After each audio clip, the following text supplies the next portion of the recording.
Click here to subscribe our channel.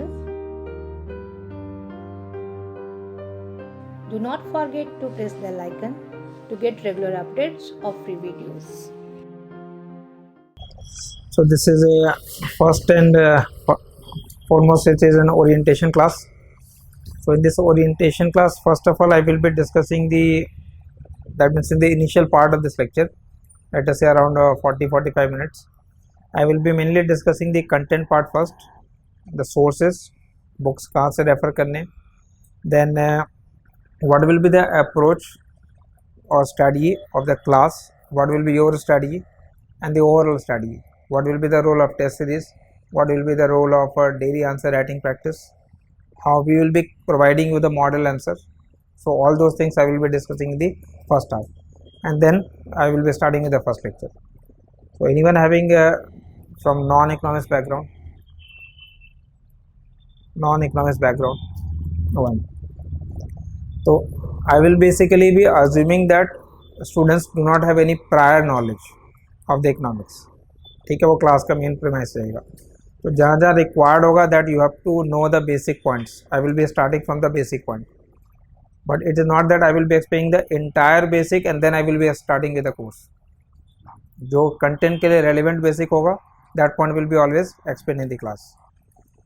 So everything you can write down properly first of all. So it is a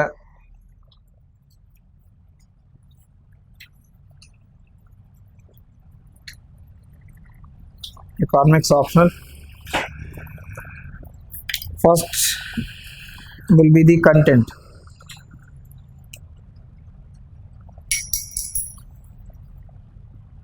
Now regarding content, you know that this optional paper is divided into two parts. So your paper 1 and paper 2. Within paper 1, write down the subtopic. One will be advanced microeconomics, then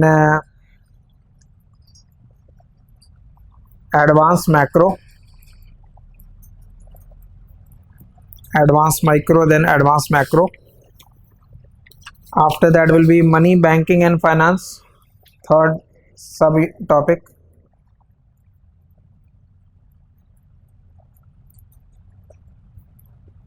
Money, banking and finance. Fourth part will be international economics.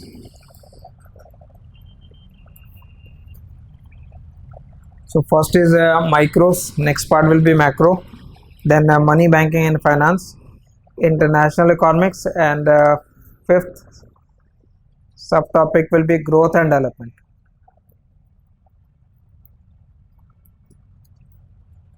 Growth and development. Clear? So if you go by the syllabus, in this first paper is advanced micro, then advanced macro, then money, banking and finance, international economics, and final part is growth and development. So 5 subunits hai. Now each subunit will be further divided. That means within advanced micro, UPSC content say there are 4 subtopics within micro. One will be Marshallian and evaluation approach. After that will be distribution theories. Third will be market structure. Fourth is welfare economics. So welfare economics is one part, market structure is second, then distribution theory, and first one is Marshallian and evaluation analysis. Marshallian and evaluation approach of price dissemination. So micro further divided into 4 parts, but now understand this thing. Syllabus के अंदर जो mention part है, question will be from outside as well, जो written नहीं है. Like this topic is not specifying whether you have to cover consumer theory or not, whether you have to cover production and cost or not, but there will be few question from consumer theory, there will be few question from production and cost as well. there may be question from market failure as well. So that means there are certain other question that may be asked which is not mentioned here. So the objective of class will be to cover this outer boundary. Clear? But how to draw? What will be the size of that boundary? Dimension क्या होना है? So for that purpose you have to go by the question. Past 25 year के जो question है that will determine basically. So for each and every topic wise question has been separated. ठीक है, वो आपको पोर्टल पे जब एक्सेस होगा, जिनका ऑनलाइन एक्सेस है अदरवाइज आप यहाँ से मेल पे फॉरवर्ड करवा लेंगे. ये आपके पास टॉपिक वाइज क्वेश्चन होंगे सारे. Like for example for market structure last 25 year के जितने भी क्वेश्चन है वो एग्जाम किए हुए. Similarly you will get for welfare economics, you will get for distribution theories, for Marshallian and Walrasian approach. So all topic wise question is listed here. The advantage of this topic wise question is that if you just look at those questions, you can determine what is the weightage of that unit. So from market structure, let us say in 2021 we find 2 questions, in 2020 we find 3 questions, in 2019 you find 1 2 3 4 and hopefully I think 5 questions were there. In 2018 again there was 1 2 3 4 5. That means generally 4 to 5 question is coming from the market structure part. So within micro we can say market structure is the most important subunit. Micro itself is important unit, but within micro what is the most important subunit? So most important subunit will be market structure. Generally you will find one question from the welfare. Distribution may or may not be. Similarly Marshallian and Wallachian approach may or may not be. Occasionally उस unit से question आते हैं. So accordingly the allocation of time will also be different. Like for example, to cover this market structure, if we are taking 11 lectures, then Marshallian and Wallachian can be covered in 1 lecture. Welfare economics can be covered in around 5 lectures. Distribution theory again we can say around 4 to 5 lectures. ठीक है, तो जिसका weightage ज़्यादा होगा उसके accordingly करने हैं. Plus now these 4 topics you have to cover. In addition to that we will be covering some extra topic in micro. So those extra topic will include what? Consumer theory not written in syllabus, production and cost not mentioned in the syllabus. So that point will also be covered, but I will be taking those extra topic at the and.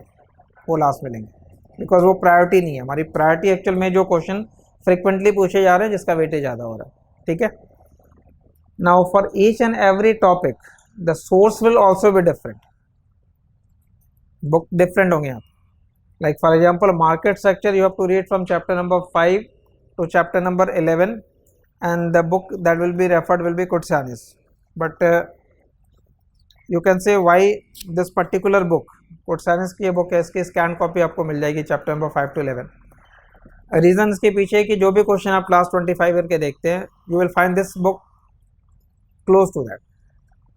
Like collusive oligopoly, non collusive oligopoly, dominant from price leadership, cartel, conjectural variation, Cournot model, Bertrand model, जिस तरीके monopolistic competition, Chamberlin model का A version, B version, C version, monopoly pricing, all those are included from in chapter number 5 to chapter number 11. And one question which was in 2016 was Bain's limit price theory. वो Bain's limit price theory भी इसके अंदर chapter number 13 में explained है. So 6 to 7 chapter, but you don't need to buy this book. आपको ये book buy नहीं करनी. ठीक है. इस book के जो relevant chapter है इसका xerox आपके study material में included है. ठीक है. तो जो भी book मैं show करूँगा या explain कर रहा है, it does not mean that you have to purchase it. वो इंक्लूडेड है आपके कोर्स मटेरियल में. So you don't need to purchase any book separately. But point is that if there are n number of book in micro, आप किस book को use कर रहे हैं वो डिपेंड करता है कि what is the requirement. So UPSC का जो रिक्वायरमेंट है उसको पहले आपको समझना है. The nature of question is basically descriptive and analytical and it is not purely calculation based, not mathematical. So there are many books in micro which are mathematical in nature, like Nicholson and Strider, Varian. तो वहाँ numerical orientation है. Kutsanis उसका numerical orientation नहीं है. although we will be explaining few numerical, but the approach will not be numerical. तो book वो identify करना, book वो यूज करना जो हमारे नीड के क्लोज आ रहा होगा. तो जो नीड के क्लोज आ रहा over a period of time we have come to a conclusion that for market structure you have to read this. Similarly for welfare economics के लिए भी इसमें एक particular chapter important है, but generally students also read चला हो जा, ठीक है, वो माइक्रो और मैक्रो के लिए है. But I will always suggest that since you know the primary source, these are primary source, that means questions will be basically a primary source. जो टॉपिक इस प्राइमरी सोर्स में मिल रहा है आप उससे प्राइमरी सोर्स से पढ़ो. जो कंटेंट इस प्राइमरी सोर्स में नहीं है और ahoja में मिल रहा है वो आप ahoja से पढ़ लीजिए. Like welfare when you start, Pareto efficiency criteria, वो सारी चीज़ें यहाँ पे है. बट अगर कैल्डो रिस्क कॉम्पनसेशन क्राइटेरिया, सेटोसी पैराडॉक्स, वो आप डिटेल में जाओगे तो इस बुक के अंदर क्वेश्चन इसमें नहीं है, फिर वो अचल ahoja में मिल जाती है मुझे. सिमिलरली डिस्ट्रीब्यूशन थ्योरीज के अंदर there are certain topics which you can cover from Achal ahoja, but don't rely completely on Achal ahoja. Completely reliance नहीं करना, बिकॉज इसके अंदर कुछ मतलब पॉजिटिव है तो कुछ नेगेटिव भी है. Like in monopolistic competition Chamberlin provided basically 3 different model monopolistic competition के, with free entry model A, with price competition model B, with free entry and price competition combined. तो वो सेपरेट मॉडल है और वो frequently question आता है. ahoja ने उसको सेपरेट करके एक्सप्लेन नहीं कर रखा, कंबाइंड है. So there are certain limitation part as well, like question of base limit price theory.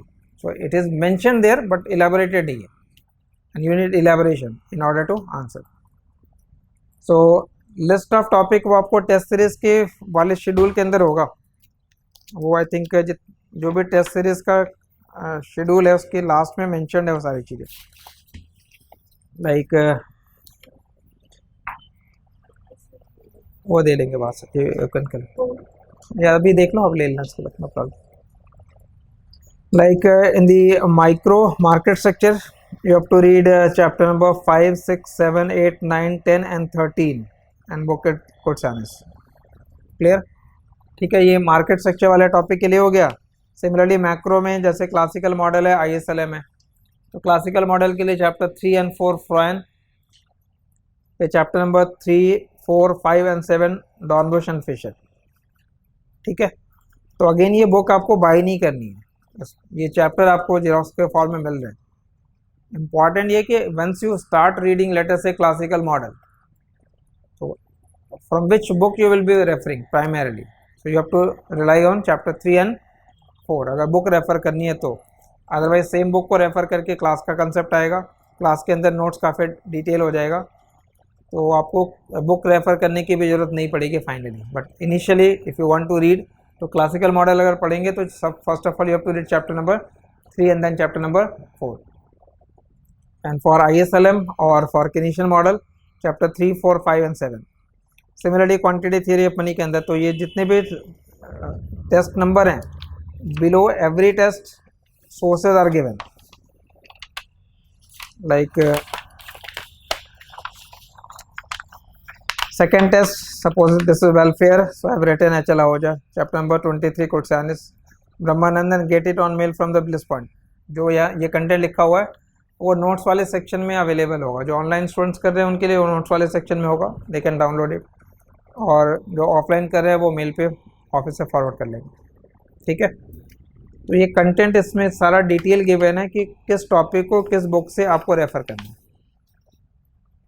Clear? तो आई थिंक सोर्सेज क्लियर हो जाएंगे. पहली बात तो कि माइक्रो के अंदर है same situation as with macro, you divide macro broadly into 2 part, classical and Keynesian, but over a period of time that classical concept has been modified, known as post classical or neoclassical. Similarly Keynesian argument has also been modified by the recent economists, known as post Keynesian or neo Keynesian. So macro is basically broadly divided into 2 parts, classical and Keynesian. तो वैसे syllabus के अंदर भी वो classical और Keynesian का division होगा. But macro also include inflation and unemployment, there are many questions from Phillips curve, Okun's law. So those topics are not mentioned in the syllabus part. Syllabus जो आप देख रहे हैं यहाँ पे, that syllabus of macro simply states income and interest rate determination, classical Keynesian curve, ISLM curve, neoclassical synthesis, theories of interest rate determination and interest rate structure. तो एक limited mentioned है यहाँ पे, क्लियर. आपको इसमें ऐड करना है inflation, unemployment, design of monetary policy and so on. तो वो आपको सर्च नहीं करना है. मैंने स्टेट कर दिया कि जो सिलेबस के अंदर गिवन है वो एक्सप्लेन करेंगे, जो लिखा हुआ नहीं है वो भी एक्सप्लेन करेंगे. दैट मीन्स कंप्लीट डिस्क्रिप्शन होगा क्लास के अंदर, clear. And how you will जज कि मैंने कंप्लीट किया है या नहीं किया है. तो फॉर दैट पर्पस मैं आपको प्रीवियस जो क्वेश्चन है टॉपिक वाइज वो आपको दे रहा हूँ. आप खुद डिटरमाइन जज कर देंगे कि अच्छा ये क्वेश्चन मेरे से बन रहा है या नहीं बन रहा. तो ये टॉपिक वाइज क्वेश्चन आपको वहाँ पे माइक्रो के अंदर market structure, welfare, distribution, Marshallian analysis, for macro, for money and banking, for international growth and development given है. Third sub unit in paper 1 is money, banking and finance. So there are two part here. One is the basically the banking part, other is the finance part. But ये paper 1 के अंदर है. remember ये Indian public finance नहीं है. Paper 1 is basically core, but Indian public finance paper 2 में आएगा. ये बैंकिंग का कोर कंसेप्ट है, लाइक मनी मल्टीप्लायर का कंसेप्ट है, H theory of money supply है. और फाइनेंस के अंदर पब्लिक फाइनेंस की थियरीज हो गया, approaches to tax equity, ability to pay approach, benefit principle. तो यहाँ पे दो अलग अलग बुक को रेफर करेंगे आप. पब्लिक फाइनेंस के लिए मसग्रेव एंड मसग्रेव, उसके दो chapter number I think 12, 13 and 14, 3 chapters are there. Again दो chapter will be included in your study material. And other book is H L Bhatia के भी सर्टेन चैप्टर है, वो भी रेफर करने. सो अगर आप यहाँ पे bank one is मसग्रेव and मसग्रेव,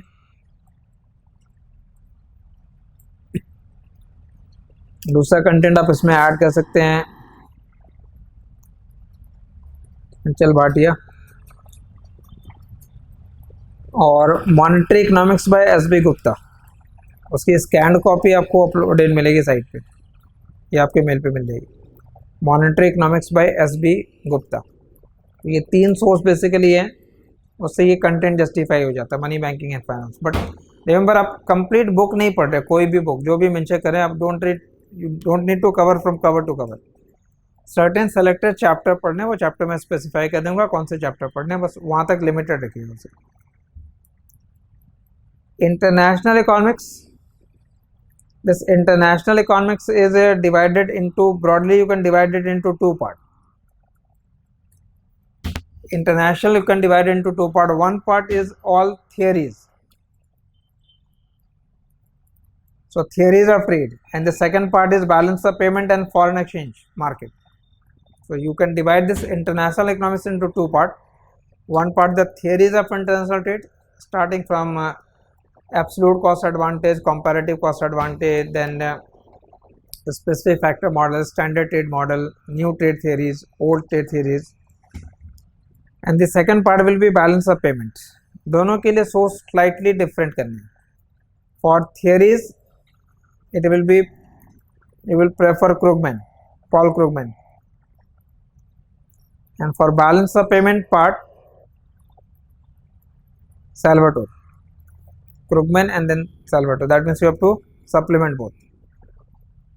book again आपको बाय नहीं करनी है, वो कंटेंट उसमें इंक्लूडेड मिलेगा आपको. Salvatore यूजुअली स्टूडेंट्स के पास रहता है, so if you want you can buy that. If you want to rely on only one book,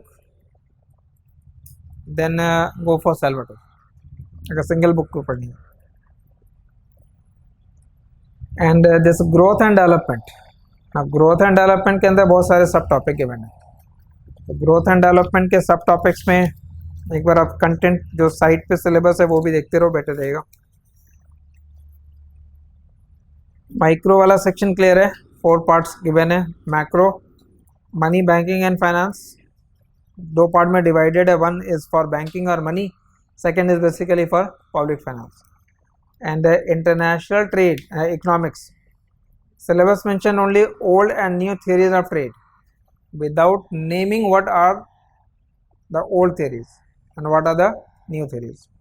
तो सिलेबस में सिर्फ लिखा हुआ ओल्ड theories पढ़नी. Now old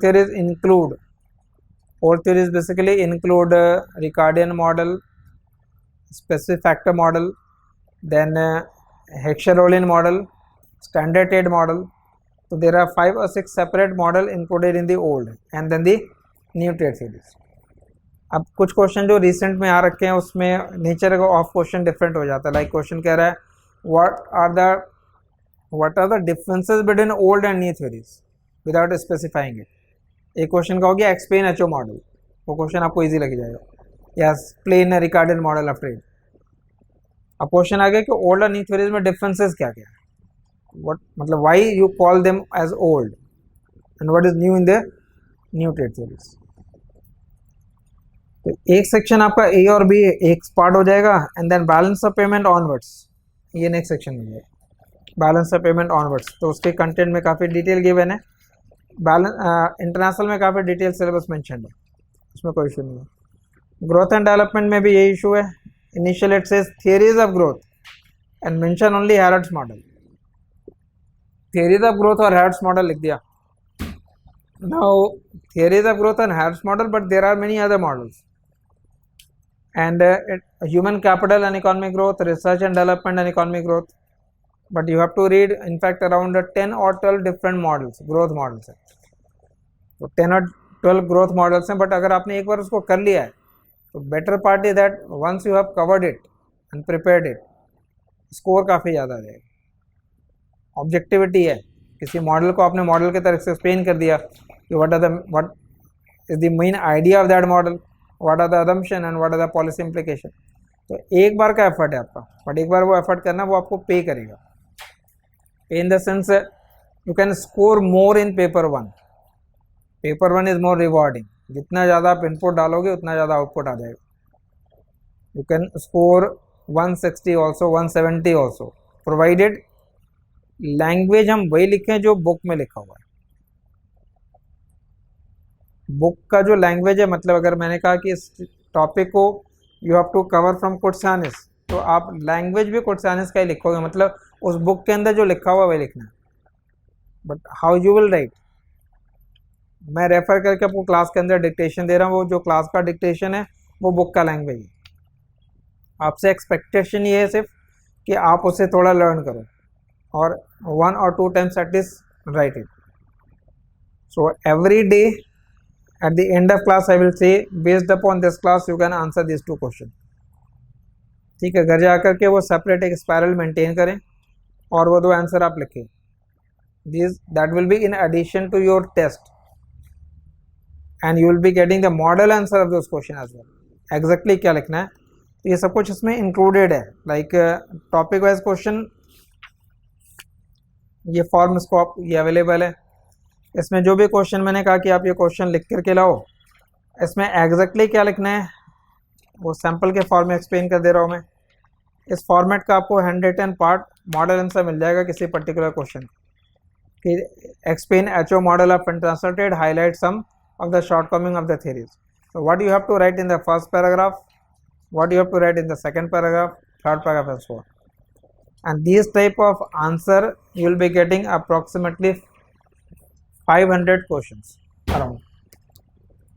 और आंसर बोथ साइड में लिखना है. जिसमें का हैबिट वहाँ पे 15 और 20 मार्क्स के लिए आपके पास स्पेस ज़्यादा होगा, but just make a habit to start with that, limit your answer in 2 side. ठीक है, और try to be close to this answer.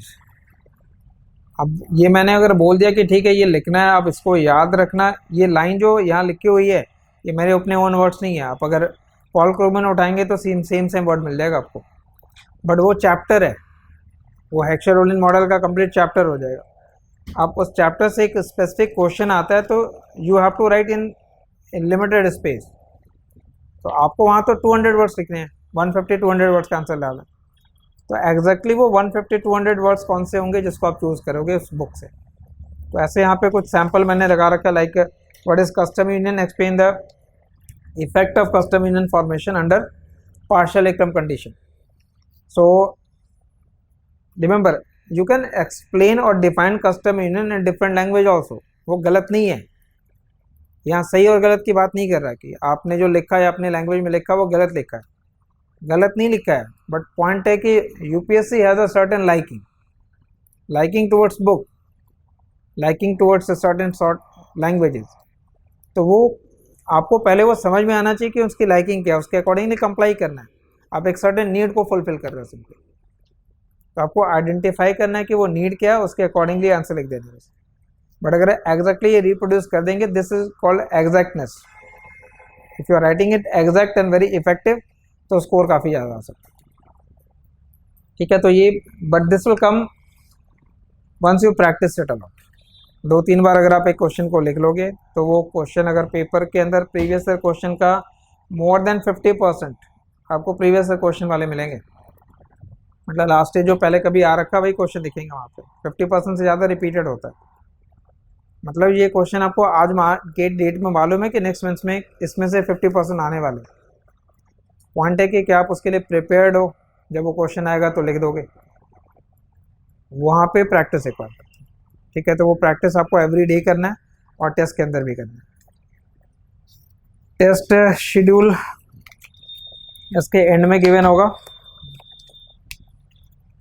But जिनका एग्ज़ाम 2023 का है नेक्स्ट ईयर के लिए, वो they will approach this test series by writing 1 test in a month. Initially 1 test in a month. Test is basically organized in such a way that after completing 2022 lecture, you are ready for 1 test. Next 2020 lecture, then you are ready for 2nd test. वो इस तरीके से arrange है. But जिनका mains 2022 का current year, जिनका prelims अगर expect कर रहे हैं और इनका मेंस अगर लिखना है, तो उनकी स्ट्रैटेजी अलग रहेगी. उनको अप्रोच करना है, मतलब जून के मंथ में लेटर से 1 टेस्ट एटलीस्ट, जुलाई के मंथ में 3 टेस्ट कम से कम लिख के आपने, और अगस्त के मंथ में फिर 3-4 टेस्ट लिखा है सो. बट अगर 23 का एम है तो आप initially 1 test in a month लिख रहे हैं, बट डेली आंसर वो लिखना है, वो एवरी डे करना है. बट आप टेस्ट के फॉर्मेट में, टेस्ट का फॉर्मेट मतलब ये यूपीएससी फॉर्मेट पे होगा. Each test will have 28 question. ठीक है, मैं will be explaining the question pattern. So 12 test there, so around 350 question यहाँ पे भी है. ठीक है, अब ये 28 क्वेश्चन का फॉर्म क्या, मैं थोड़ा पहले उसको एक्सप्लेन कर दे रहा हूँ before going to paper 2. Book में ये क्या रखेगा, you can if you have Salvatore. ठीक है, and then for growth and development again there are multiple books because multiple growth models. You can keep M L Jhingan. M L Jhingan से बहुत सारी चीज़ें कवर हो जाएंगी. जो कंटेंट एमएल जिंगन से कवर नहीं हो रहा है वो हमारे स्टडी मटेरियल में कवर हो जाएगा. इसलिए मैंने एमएल जिंगन वाला जो चैप्टर है उसको मटेरियल में इंक्लूड नहीं किया. So you can keep that book. Economic development and planning की बुक है. बट रिमेनिंग पार्ट जो एमएल जिंगन में कवर नहीं हो रहा है या जस्टिफाई नहीं हो रहा है, विच इंक्लूड रोमर मॉडल. तो रोमर मॉडल के क्वेश्चन रिसेंटली काफ़ी पूछे गए. तो रोमर मॉडल है, फिर लुइस मॉडल, हैरिस-टोडेरो मॉडल. तो for that purpose second book में देवराज रे में just chapter number 3, chapter number 4 and chapter number I think 12, 3 chapters. तो वो 3 चैप्टर स्टडी मटेरियल में इंक्लूडेड है. तो बुक अगर आपको बाई करना है तो you can keep this book M L Jhingan 1 and second सैल्वाटोर. Remaining नहीं करना कुछ भी, नथिंग. और वो भी अगर आप नहीं करते no issue, just depend, you can depend on the class notes. Clear? So now go by the strategy of question.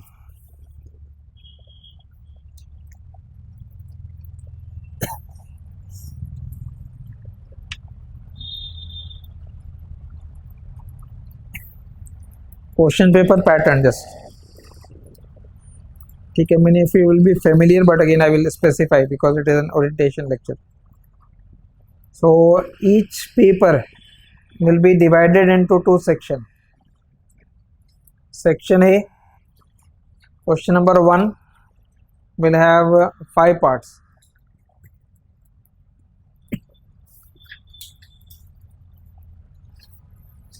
Each question will carry 10 marks, and this first question is compulsory. Clear? Usually this compulsory question in section A will be having question from micro, macro and money and finance. Generally it pattern. It is not mentioned, but usually you will find. Then question number 2 will have 3 parts.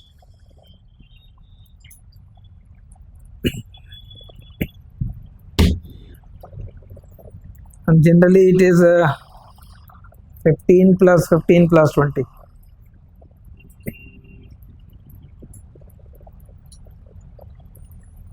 Question number 3, similarly. Question number 4, similarly.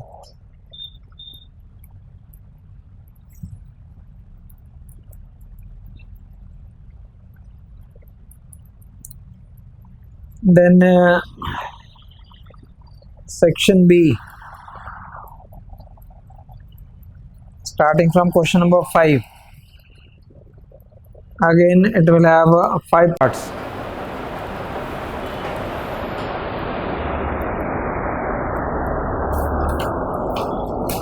And question number 5 is again compulsory. Fifth question is compulsory. दोनों section का पहला question compulsory है. Question number 6,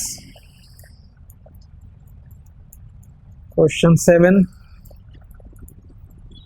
and 8.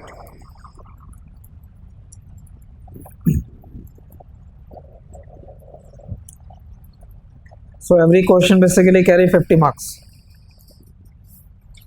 Clear? So there are 8 question.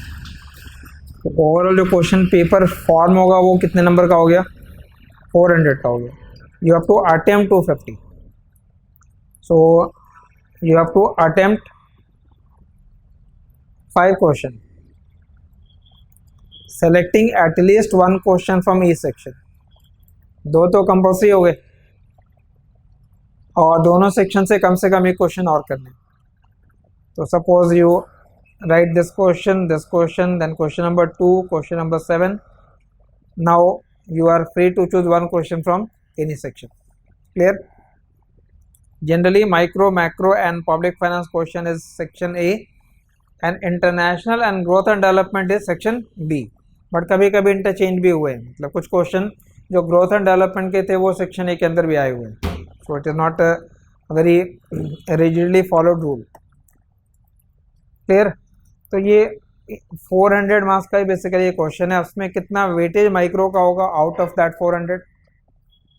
How much will be the weightage for macro, what is the weightage for international and what is the weightage for growth and development.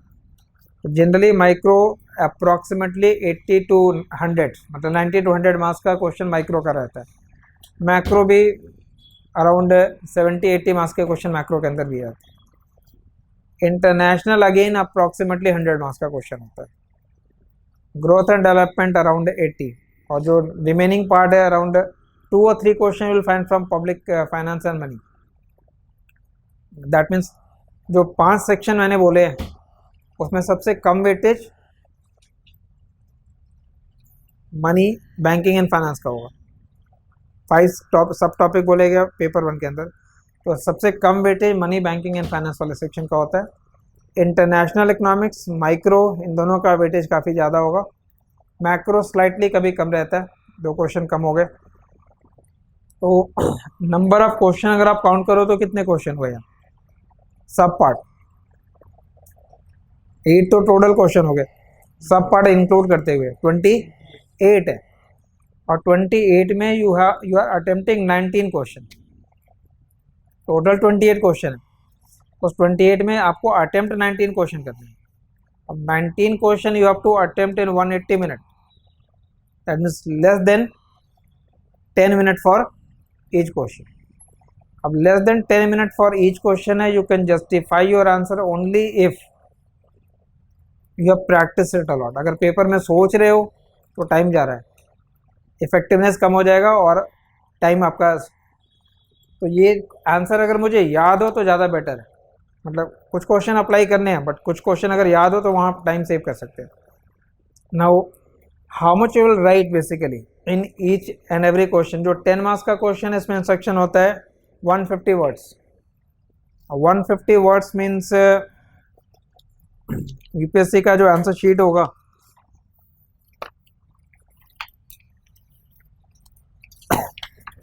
मान लो इस form का जो answer sheet है उसमें आप first page और next page पे अगर हाफ 1.5 में अप्रोक्सीमेटली 150 वर्ड्स हो जाएंगे।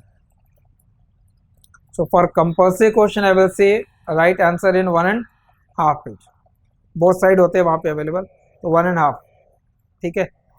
And 15 marks and 20 marks complete both side at least. कुछ क्वेश्चन में आप थर्ड साइड में भी जा सकते हो बट दो साइड भी अगर हम लिख लेते हैं तो काफ़ी है। बट अब आप ये बताओ कितने साइड्स हो गए। अगर मैं कह रहा हूँ कि कंपल्सरी क्वेश्चन आपको लिखना है 1.5, तो हाउ मेनी कंपल्सरी है 10, तो 15 पेज तो ये हो गए। 15 पेज बेसिकली आपका ये हो गया और बाकी अगर दो साइड भी लिखे हैं तो 9 क्वेश्चन है वो, 18 पेजेस वो हो गए। 18 एंड 15 33 साइड्स। 3 आवर में with a good speed you cannot right more than that. 34 35 इतने ही लिखे जा सकते हैं गुड स्पीड से। आपको प्रेजेंटेशन भी मेंटेन रखना है, बीच में डायग्राम भी आएगा, ठीक है। तो एग्जैक्टनेस भी रखना है, कुछ सोचना भी है, तो आप 33 पेज से ज़्यादा का आंसर शीट नहीं लिख सकते आप। तो वो जब आप ओवरऑल टेस्ट प्रैक्टिस करेंगे यहाँ पे काफ़ी तो अरेंज हो जाएगा। बट स्टार्ट से आपको टाइम बॉदर नहीं करना। मगर let us say if you are writing the first test, तो in the first test itself आप टाइम कंस्ट्रेंट में मत आ जाओ कि ठीक है मुझे 3 घंटे के अंदर ही लिखना है। You can take more time, ठीक है। पहले हमें कंटेंट पे ध्यान देना है, बाद में टाइमिंग का ध्यान देंगे। तो आइडियल आंसर बेसिकली ये होना चाहिए। Now come to the score part. Score part means suppose the question is very difficult. एक परसेप्शन नॉर्मली जनरल भी रहता है क्वेश्चन की, ठीक है ये डिफिकल्ट पेपर आ गया, then how will handle it. Economics usually वैसे भी डिफिकल्ट हो गया और अगर इसके अंदर भी डिफिकल्ट पेपर आ गया, then how will handle. I will say even if the question is very difficult, 150 marks question वो आपको हमेशा इजी मिलेगा उस डिफिकल्ट सेट के अंदर भी। और ये पूरा क्वेश्चन कितने नंबर का है? 800 नंबर का है। मैं 800 में कितने नंबर कह रहा हूँ? 150 ओनली। मतलब रेस्ट को मैंने डिफिकल्ट कैटेगरी में ले लिया। 250 क्वेश्चन मार्क्स का जो क्वेश्चन है डिफिकल्ट आ गया। But if you know that 150 marks question accurately और प्रैक्टिस किया हुआ है, then in that 150 you can score 100, 2/3। Remaining 100 marks जो कम आता था, just get a passing marks अगर 40, 35, 40, so even then you end up with 140. You can end up with 140 in a very difficult question, I am saying.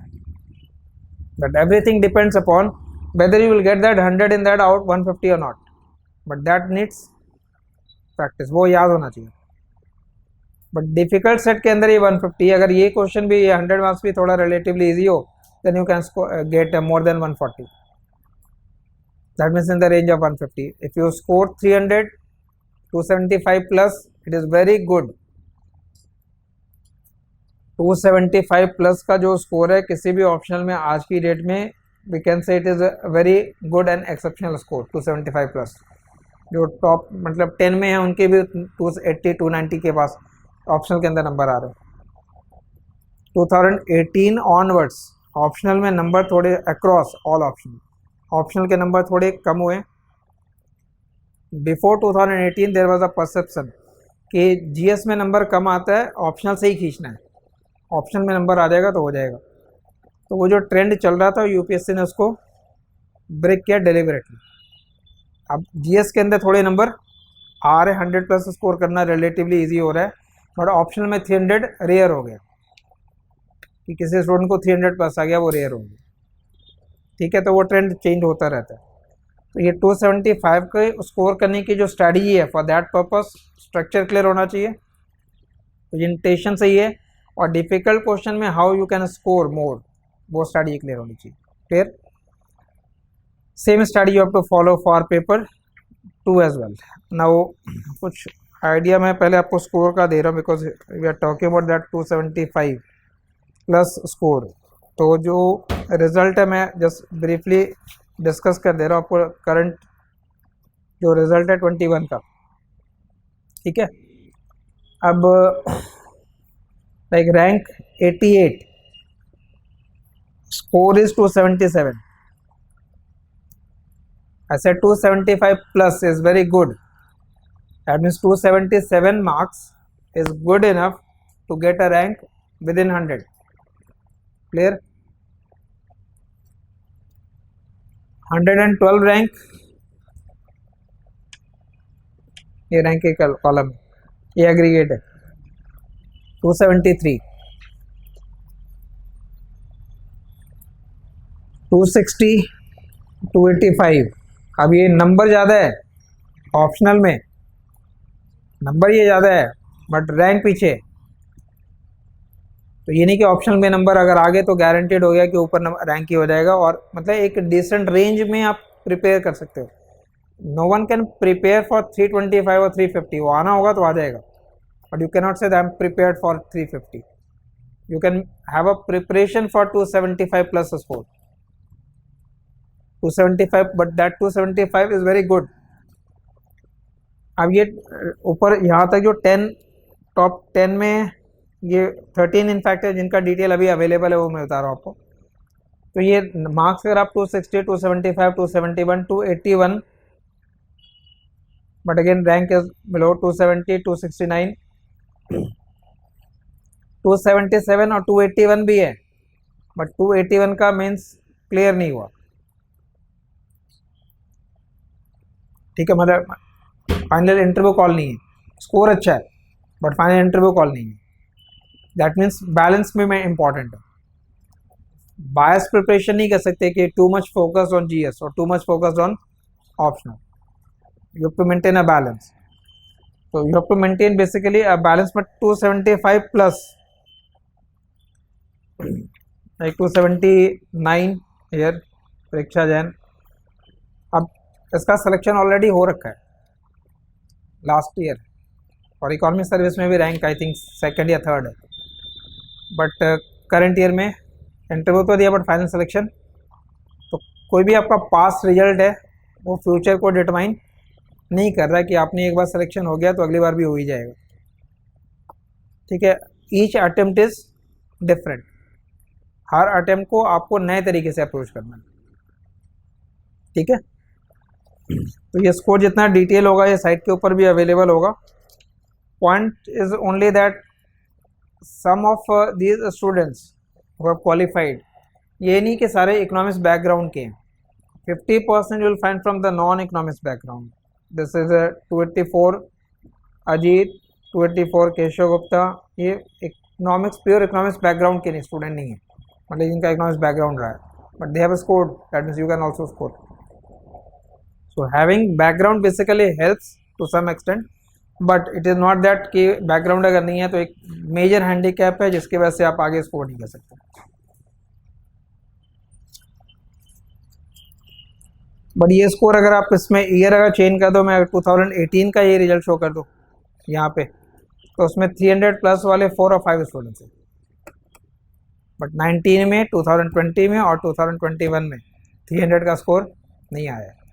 But rank या economics से जो selection है overall top 10 में भी every year हैं, और top 100 में अराउंड 6-7 स्टूडेंट्स यूजुअली रहते हैं, ठीक है। That means success rate is very good as far as economics option is concern.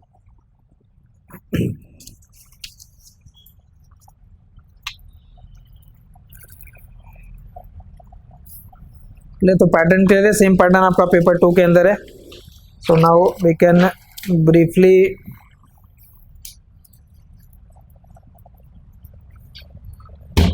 go for paper 2 now.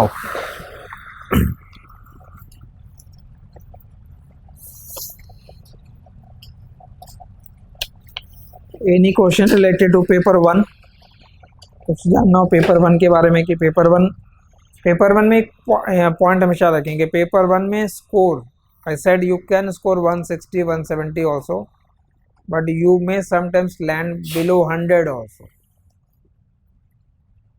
That means what, variance ज़्यादा है, रिस्क ज़्यादा है. पेपर 1 के अंदर रिस्क ज़्यादा है, बट अगर आप एफर्ट करेंगे तो स्कोर भी ज़्यादा ला सकते हैं. पेपर 2 में उतना डिफरेंस नहीं होगा, जिनका सिलेक्शन होता है जिनका नहीं होता है उनके मार्क्स में बहुत ज़्यादा फर्क पेपर 2 का नहीं होता, बट पेपर 1 का रहता है. Now come to paper 2. Pattern is same, question paper pattern discuss करने की जरूरत नहीं.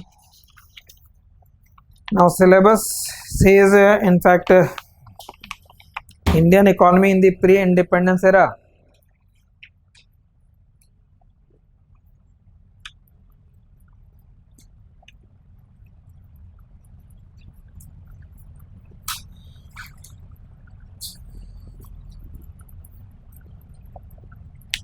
Pre-independence period, Indian economy in the pre-independence period.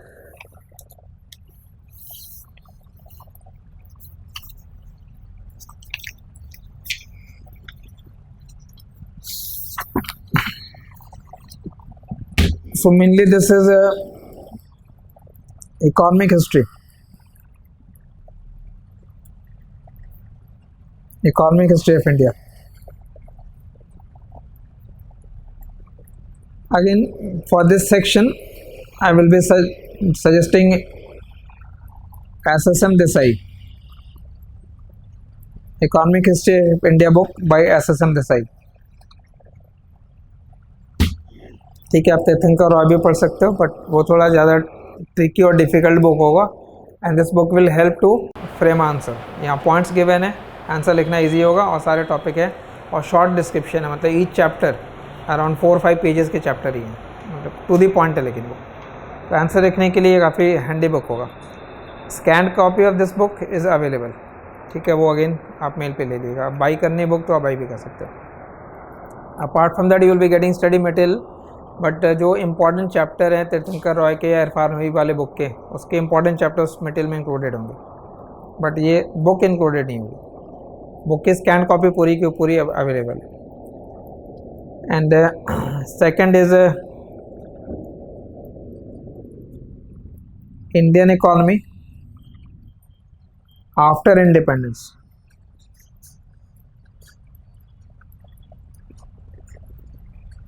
And after independence is further divided into two parts.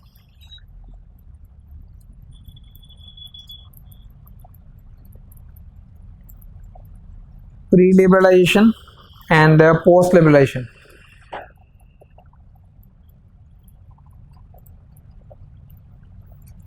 Pre-liberalization and post-liberalization, मतलब pre-91 and post-91. Pre-91 and since 1991.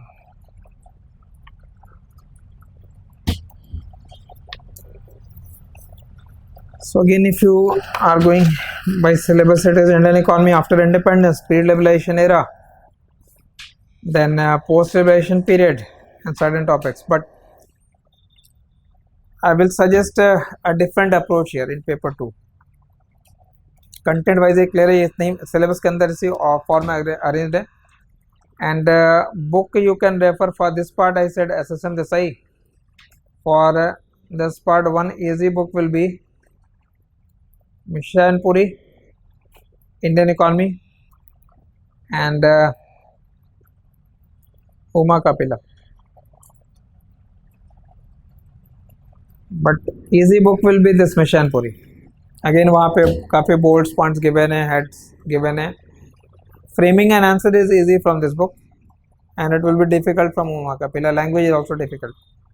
Uma Kapila के अंदर जो content है वो मेनली EPW के आर्टिकल्स हैं, इकोनॉमिक एंड पॉलिटी वीकली के articles हैं, एडिटेड फॉर्म में, बट आर्टिकल EPW का ही. ठीक है, मतलब वही आर्टिकल आपको EPW में मिलेगा, वो यहाँ मिल जाएगा. तो ये थोड़ा आंसर फ्रेम करने, although it is good, explanation काफ़ी अच्छा होता है और बट आंसर बिकॉज अल्टीमेटली आप टू प्रेजेंट आंसर के फॉर्म में लिखना है। तो अब जो इसके जो APW वाले आर्टिकल है वो स्टडी मटेरियल में मैंने इंक्लूड कर दिया, रेलिवेंट जो भी आर्टिकल है वो उसमें इंक्लूडेड है। तो आप अगर उमा कापिला नहीं भी रखते हो कोई प्रॉब्लम नहीं है, but you can keep this mission पूरी। और ये स्कैन कॉपी वाली मतलब सोर्स के फॉर्म में ये 3 है, प्लस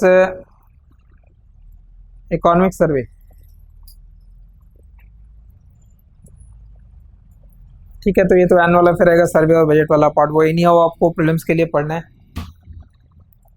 तो economic survey at least last 2 year का कहते हैं कवर करके रखना चाहिए। तो जो लास्ट 2021 का 21-22 का वो अवेलेबल है। तो नेक्स्ट सर्वे आएगा तो जब आपकी ये क्लास ओवर भी हो जाएगी लेटर से अक्टूबर के मंथ में या नवंबर में, तो ये 1 वीक की क्लास आपको एक्स्ट्रा हमेशा मिलती रहेगी जब सर्वे आएगा तब अपडेट करने के लिए। Now one important concern in paper 2 is how much dynamic this paper is. ठीक है, मतलब पेपर कितना डायनेमिक है इकोनॉमिक्स का। तो आपको ये कंटेंट देख के क्या लगता है कहाँ पे डायनेमिक क्वेश्चन आ सकते हैं। फर्स्ट तो रूल आउट कर दो, प्री इंडिपेंडेंस है, प्री 91 में भी कोई डायनेमिक नहीं होगा सिंस 1991 वाला section. So question format again वही है, 28 क्वेश्चन होंगे यहाँ पे total. Out of that 28 question you will find maximum 3 to 4 सब पार्ट जो रिसेंट से कनेक्टेड होगा, रिसेंट डेवलपमेंट से, उससे ज़्यादा नहीं। मतलब ये नहीं कि the overwhelming nature of paper 2 is dynamic, सब कुछ करंट रिलेटेड होता है।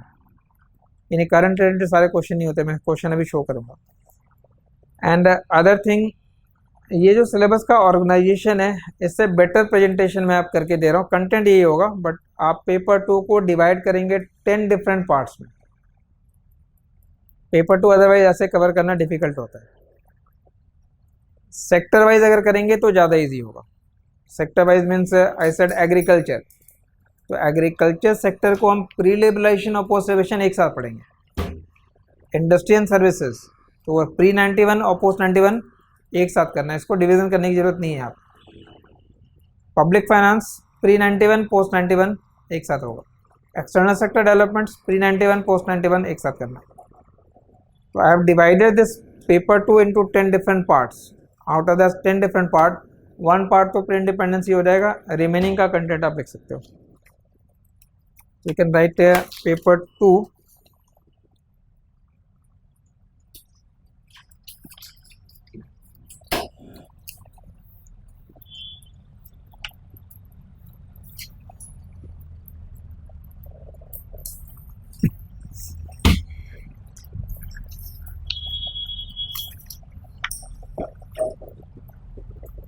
So topics in paper 2. First is Indian economy.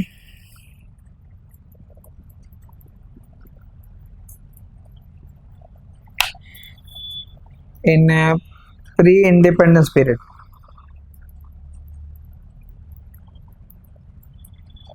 Indian economy in the pre-independence era. Source SSM Desai की बुक होगी, बट किसी भी कंटेंट को पढ़ने से पहले आप ये क्वेश्चन पहले देखोगे। तो प्रीवियस का जो क्वेश्चन है टॉपिक वाइज अरेंज है, Indian economy in the pre independence period. Now in 2021 you find 1 question, 2 question, 3 question, 4 question. 4 question means few question may be of 10 marks, few question may be of 15 and few question could be of 20. So around 50-60 marks का question economic history पे। 2020 1 2 3 4 5 question. 2019 again 1 2 3 4 and 5 question. तो 19 18, but अगर आप जैसे जैसे past में चले जाओगे 2016 से पहले, तो 2016 से पहले अगर आप जा रहे हैं तो उसके बाद जो क्वेश्चन आ रहा है वो लाइक 13 के अंदर ऐसे भी क्वेश्चन आया, 12 में एक क्वेश्चन आया, 11 में 1 क्वेश्चन आया। That means what, recently the weightage of this section has been increase. तो पहले हम उसको इग्नोर करके भी चले जाते थे, अब आप उसको इग्नोर नहीं कर सकते, और वो कंपल्सरी क्वेश्चन के अंदर भी है। तो expect around 3 to 4 out of that 28 question. दिमाग में चाहे बैठा के रखना, पेपर के अंदर 28 है, उस 28 में 3 और 4 क्वेश्चन प्री इंडिपेंडेंस वाले सेक्शन के होगा। So one section will be this, then second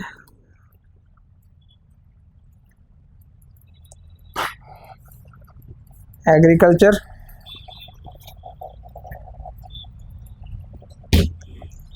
but agriculture जब लिख रहे हैं तो एग्रीकल्चर के अंदर फर्दर कौन कौन सा टॉपिक या चैप्टर आप पढ़ोगे.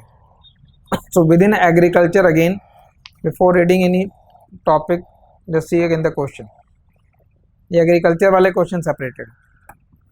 तो इन 21 1 2 3 एंड 4 क्वेश्चन. 20 के अंदर भी 1 2 एंड 3. 19 में again you will find 1 2 3 4 and 5 question in fact.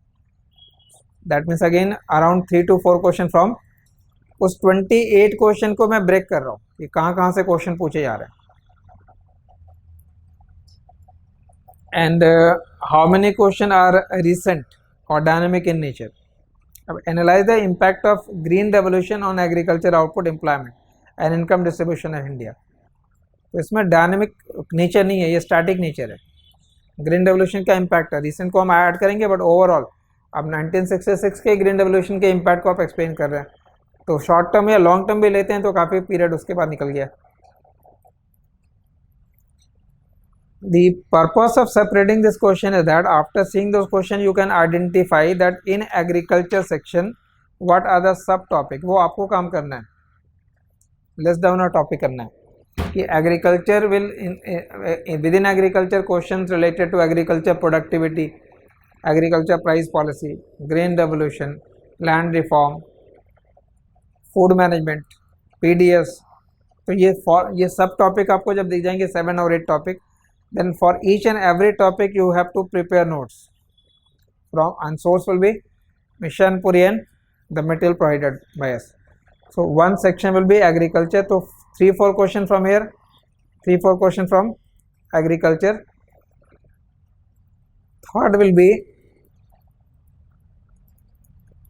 Industry and services, club services in the industry and services.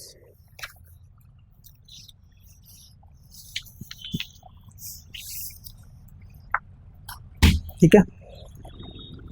Again from industry and services 1 2 3 4 and 5 question. 20 के अंदर भी 1 2 3 4 question.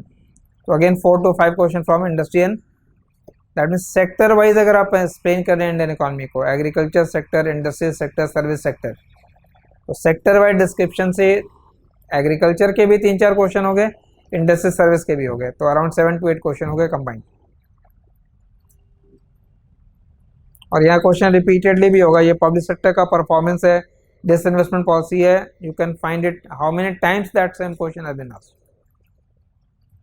So one is industry and services, and after doing this sector wise analysis you can add external sector.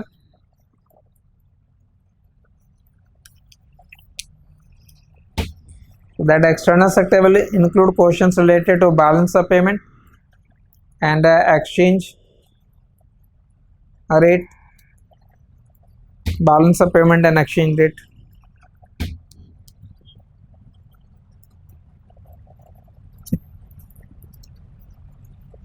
ठीक है. तो again ये question है external sector का, यहाँ अवेलेबल है balance of payment exchange rate का. अब ऐसे इस तरीके के क्वेश्चन है. यूजुअली कैपिटल अकाउंट कन्वर्टिबिलिटी के क्वेश्चन कई बार आ रखी है एंड हर स्टूडेंट फेमिलियर होता है. तारापुरे कमेटी का रिकमेंडेशन है कैपिटल अकाउंट कन्वर्टिबिलिटी पे, तो वो मालूम होता है, उसके रिकमेंडेशन भी याद करके. बट क्वेश्चन का फॉर्म था define capital account convertibility, define it. तो now you can define in your own words also, but आपको डिफाइन वो करना है जो आरबीआई ने डिफाइन कर रखा है, एग्जैक्ट वर्ड टू वर्ड वो डालना या कमेटी ने जो डिफाइन कर रखा है. And then examine Tarapore committee 1 and 2 recommendation. अब ये फर्स्ट और सेकंड दोनों का रिकमेंडेशन पूछा है. ठीक है. तो ये स्पेसिफिक हो जाएगा कि आपको स्पेसिफिकली अगर मालूम है then one section will be external sector and then the remaining part will B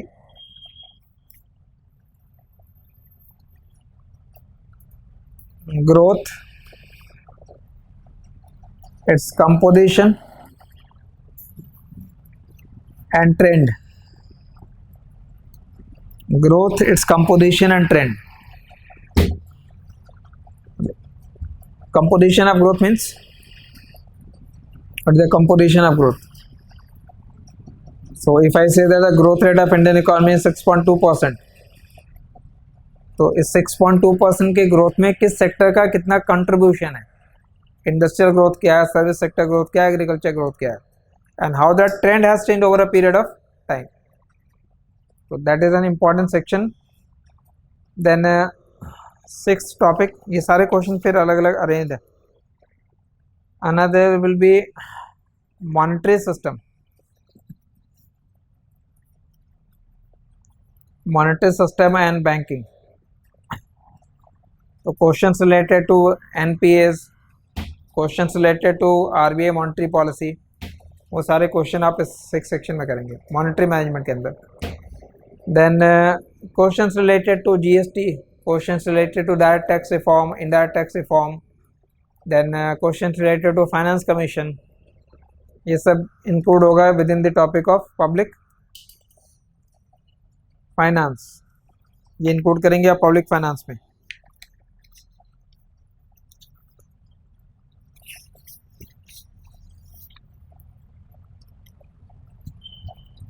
ठीक है. अब लेटर से फाइनेंस कमीशन, कौन से फाइनेंस कमीशन का रिकमेंडेशन अभी फॉलो आउट हो रहा है? फाइनेंस कमीशन भी, किस फाइनेंस कमीशन का रिकमेंडेशन अभी करंटली फॉलो हो रहा है? 15th. तो जनरली 5 ईयर का होता है, तो ऑब्वियसली 15th है, या उससे पहले का किसी को याद होगा तो 14 का याद हो जाएगा. मतलब 15 और 20 का वाला पीरियड होगा, या 20 to 25 वाला पीरियड चल रहा है. और क्वेश्चन में पूछा गया 12th फाइनेंस कमीशन का रिकमेंडेशन क्या है. तो क्या हम सारा फाइनेंस कमीशन का रिकमेंडेशन याद करें? ये हमारे लिए फिजिबल नहीं है, बट जो पेपर इस बार का था उसके अंदर ये 12th फाइनेंस कमीशन का रिकमेंडेशन पूछा गया, recommendation of the 12th finance commission. अब ये सब इसका कुछ नहीं कह सकते आप, क्योंकि अगर आप इसको इस तरह के क्वेश्चन को हैंडल करने जाओगे तो कितने कमीशन का रिकमेंडेशन याद करोगे? ठीक है. तो ये मतलब 28 में 19 क्वेश्चन करने हैं, कुछ छोड़ने के लिए दिया जाता है, तो ये question just leave it out. Otherwise आप उस ट्रैप में अगर आ जाओगे कि ये क्वेश्चन आ गया था तो अब मैं 11th भी याद रखेंगे, 9th भी याद रखेंगे, फिर वो प्रॉब्लम हो जाएगी. ठीक है.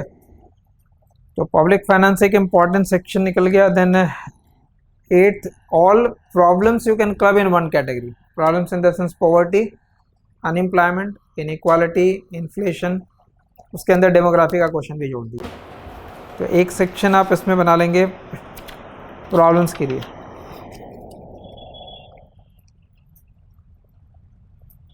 poverty, unemployment, inequality और demography. लाइक डेमोग्राफिक डिविडेंड वगैरह के क्वेश्चन आए हुए.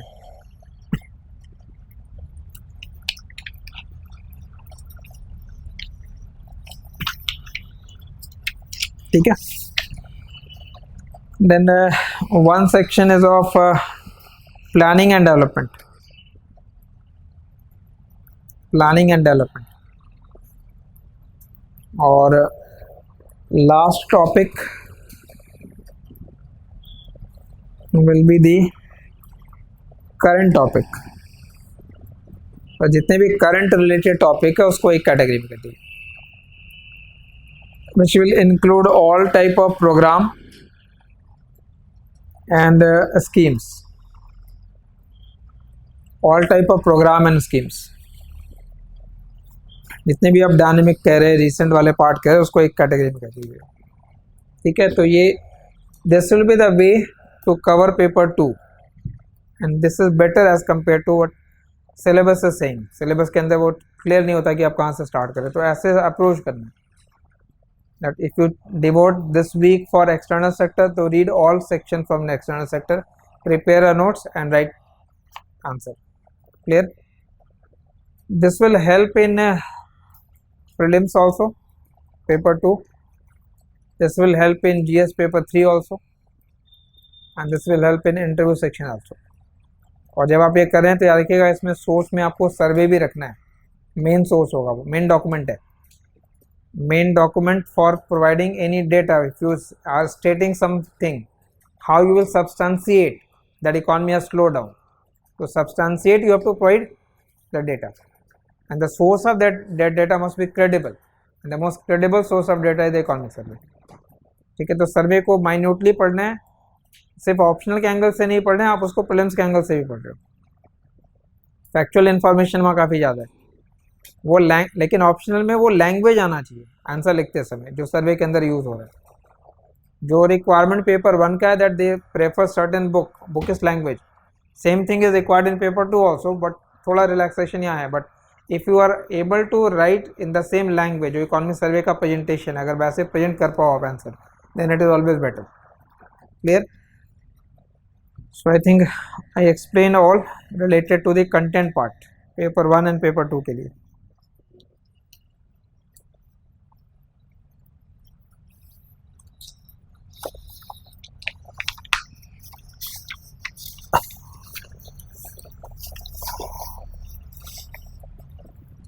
Now one more thing, because some students are preparing for civil service as well as for the Indian economic service. जो ऑनलाइन के स्टूडेंट्स ऑफलाइन में दोनों में है, तो मैं जस्ट इन्फॉर्मेशन प्रोवाइड कर रहा हूँ कि जो एएस का प्रिपरेशन है और जो इंडियन इकोनॉमिक सर्विस का प्रिपरेशन है, what is common here. So what I explain right now was the structure for the optional. So in the optional it is paper 1 and paper 2, और ये 250 marks और 250 marks के हो गए. But Indian economic service के अंदर ये content general economics 1 200 marks, general economics 2 200 marks, general economics 3 200 and Indian economy 200 and general studies 100 and language और इंग्लिश 100. बट यहाँ काउंट हो रहा है वो, ठीक है. इसका स्कोर आउट ऑफ 1000 आएगा final result. Now this paper 2 is Indian economy, this is Indian economy, same रहना है except pre independence section. That is pre independence section is not included in which syllabus. ES का syllabus में नहीं है, तो ES में actual में इससे कम पढ़ना है. Difference is this, because this general economics 1 if you divide it in then it has 2 parts. One is the micro numerical जो ऑप्शन में नहीं करना, जैसे कंज्यूमर थ्योरी वगैरह का न्यूमेरिकल नहीं करना, यहाँ करना है. और मैथ्स स्टैट्स इकोनोमेट्रिक्स वो इकोनॉमिक सर्विस में रहेगा बट यहाँ नहीं होगा. Clear?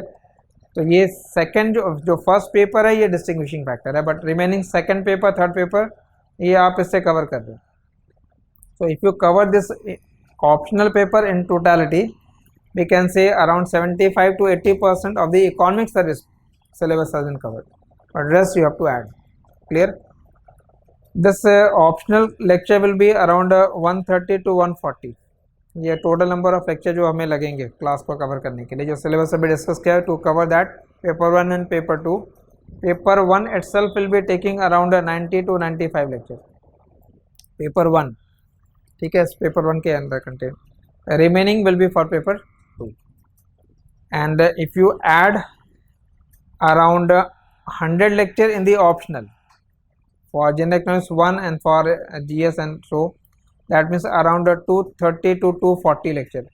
So that 230 to 240 lecture will be required for economic service. तो economic service का जो कोर्स होता है उसमें ये 130 to 140 lecture जो ऑप्शनल के हैं वो कॉमन है, मतलब वो सेपरेट लेक्चर नहीं होता.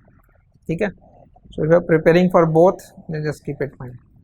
बट एक्चुअली अभी क्लास जो चल रही है वो ऑप्शनल के अकॉर्डिंग चल रही है. क्लियर? हाँ, इसके लिए एलिजिबिलिटी है हमें चाहिए, और ये आप ग्रेजुएशन के बाद दे सकते हो. हाँ, कहीं से भी ठीक है. इसकी eligibility you can after post graduation you can write this paper, but ये आप आफ्टर ग्रेजुएशन लिख रहे. ठीक है. Any other question related to the orientation part now, because I think I have explain in detail syllabus, source, content. कोई dilemma है, कोई दुविधा मन में? सब्जेक्ट को लेकर के कोई मिथ, एक्चुअल में जो दुविधा होगी वो मिथ की वजह से, पॉपुलर मिथ होते हैं कुछ, ये नंबर नहीं आता, नहीं आता तो वो नंबर मैं दिखाता नहीं, मैं तो फैक्ट रख रहा हूँ, जो नंबर आए हैं वो शो कर रहा हूँ। या स्कोर नहीं होता, सिलेक्शन नहीं होता, तो नहीं होता, वो आप गूगल पे सर्च कर लो कितने स्टूडेंट के सिलेक्शन होते हैं, तो वो सब एक्चुअल में थोड़े मिथ प्रिवेल कर रहे होते हैं। रिक्वायरमेंट ये कि जो कंटेंट है वो आपको राइट सोर्स पता होना चाहिए और प्रैक्टिस करनी आंसर लिखने की, वही रिक्वायरमेंट है। जो स्टूडेंट उसे कर लेता है, चाहे बैकग्राउंड हो या ना हो, मैटर नहीं करता, उसका एक नीड है, जितनी जल्दी आप समझ जाओ अच्छा है। ओन एक्सपीरियंस से समझना चाहते हो तो 1-2 अटेम्प्ट वेस्ट होते हैं, फिर समझ में आ जाता है कि अच्छा इतना ही पढ़ना था, मैं बेकार का पढ़ रहा था, ये सारी चीज़ें आती नहीं है। और एक होता है कि अप फ्रंट में बता रहा हूँ कि ये चीज़ आती है, लिमिट योरसेल्फ। तो जो 28 क्वेश्चन है, you cannot prepare yourself to cover all 28 question, remember, और वो ज़रूरत भी नहीं है, 19 इज़ गुड इनफ। कंपल्सरी वाले सेक्शन में फंसा नहीं चाहिए, कंपल्सरी में भी 1-2 क्वेश्चन हमेशा फंसाते हैं, वो नेचर है पेपर का। So even if you suppose compulsory में कोई क्वेश्चन आ गया जो आपको बिल्कुल ही नहीं आता था, उससे प्रॉब्लम नहीं होगा। मैंने कहा ना 150 मार्क्स का क्वेश्चन आप इफेक्टिवली लिखो, but try to score 100 out of that. Remaining कुछ नहीं आते थे, आपको टाइम कंसेंट की वजह से नहीं लिखा, उससे कोई प्रॉब्लम नहीं होगा। रिमेनिंग जो 100 मार्क्स है उसमें 35-40 जो भी नंबर आप स्कोर कर सकते हो वो गुड इनफ है, ठीक है। तो you can basically you are targeting for a score of 275+, clear.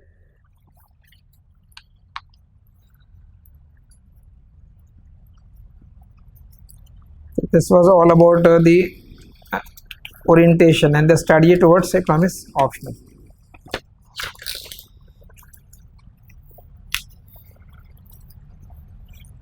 And one more thing that this was included in this your syllabus part is the lecture plan. How we'll be conducting the lectures. So lecture plan basically it is tentative होता है, थोड़ा बहुत modify होगा, ये past जो batch हुए थे उसके accordingly है। But what I will be explaining the first class, what will be second class, third class, fourth class, fifth class, how many lecture will I have taken in paper 1, किस order में lectures होंगे, कितने lecture micro के हैं, कितने macro के हैं, अगर आप उसको देखेंगे तो डिटेल मिल जाएगा आपको कि whether that paper will be justified और नॉट, ठीक है। तो अप्रॉक्सीमेटली 90+ लेक्चर आपको पेपर 1 के अंदर लगेंगे और रिमेनिंग पेपर 2 के अंदर है। And it is the organization of class is not like that, once I will cover complete micro then start with macro and then money and banking. I will start with the most important topic in micro. So most important topic in micro is market structure. It will take around 10 to 11 lectures. Then I will move to the macro section, classical and Keynesian. Again it will take around 10 to 11 lectures. Then I will return to again micro for welfare, that will take around 5 to 6 lectures. Again return back to the macro. Similarly international will be covered in 2 different blocks, so you can say that in a block of 10 to 11 lecture वो topic change होता रहेगा, clear।